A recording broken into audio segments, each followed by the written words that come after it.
Bye na din Kuya George. Unfollow na kita. Ingat kayo, grabe naman. Huwag muna kayong mag-unfollow guys kay Sir George. Hindi pa naman natin alam talaga kung ano yung totoo. Kung totoo bang magre-resign siya o baka pakulo lang to guys, sabi ng iba. Yan, huwag niyo munang i-unfollow kasi mamaya pa natin malalaman yan pagdating niya sa bahay. Mga ko. Kasi yung iniisip ko dito mga Q, ito ha, bukas kasi wala silang gig. Walang concert bukas. 2 days po yan guys, 20 at saka 21 wala. So balik sila 22. Ayan, so yung iniisip ko dito mga Q, baka umuwi lang sila mga ka-Q sa mga pamilya nila. Kasi ito nitong mga nakaraang rest day kasi guys, ay hindi sila nakauwi. Yan, doon lang sila sa bahay ni Ila si TV mga Q. Kahit si Ramel, ayan, doon sumama kay Ila si TV, uminom pa nga sila ng tuba.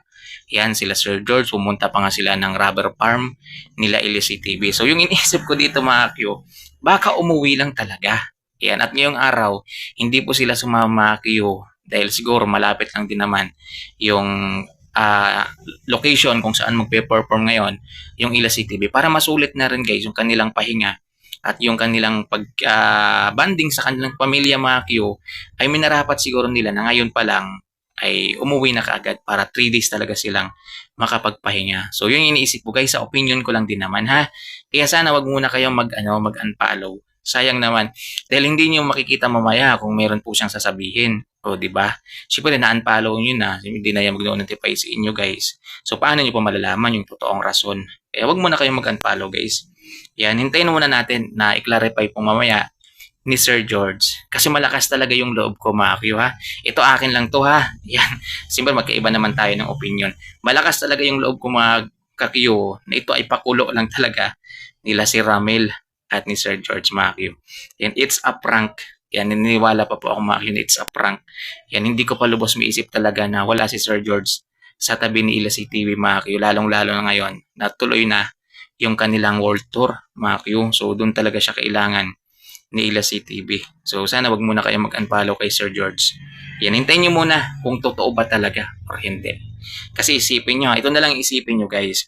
Nung mga nakaraang rest day kasi, hindi sila nakauwi. Todo bantay lang talaga sila kay Ila CTV mga kayo kahit nasa bahay po si Ila CTV, sinamahan pa nila, todo bantay talaga sila ni si Ramir.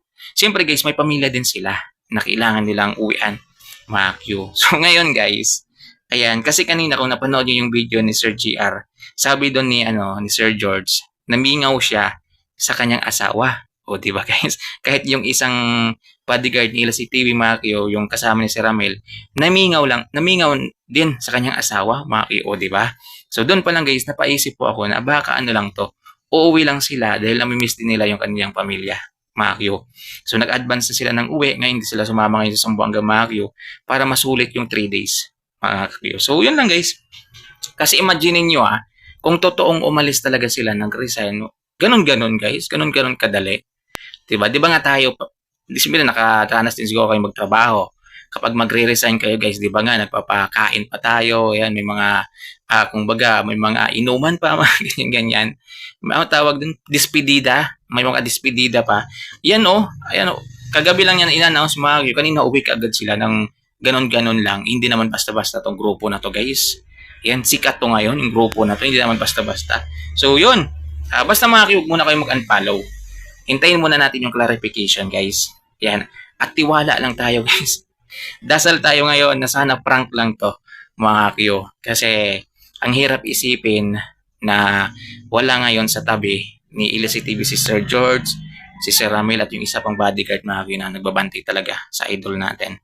So okay naman dati mga Q na wala po siyang bodyguard. Pero iba na kasi ngayon guys yung sitwasyon. 'Di ba? Sikat na po siya ngayon. Sila si TV lalo ngayon may mga issue po siya. So ngayon kailangan talaga sila ng idol natin, mga Q. So kapit lang guys. Kapit lang, tiwala lang, pray lang tayo na sana ito ay pakulo lang talaga ni Sir George. Tapos sa 22 babalik na sila, mga Q.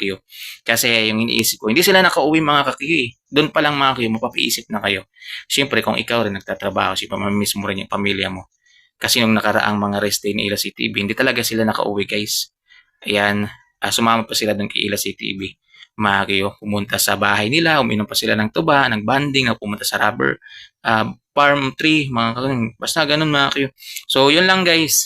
Ayan, basta huwag muna kayo mag-unfollow, sayang naman. Yan. At wag nyo nang i-unfollow. Kahit hindi na panoorin si Sir George, wag nyo namang i-unfollow. 'Di ba? Suportahan pa rin natin siya. If in case na halimbawa man na totoo yung sinabi niya na magre-resign siya, suportahan pa rin natin siya guys kahit anong gawin niya, mga Q.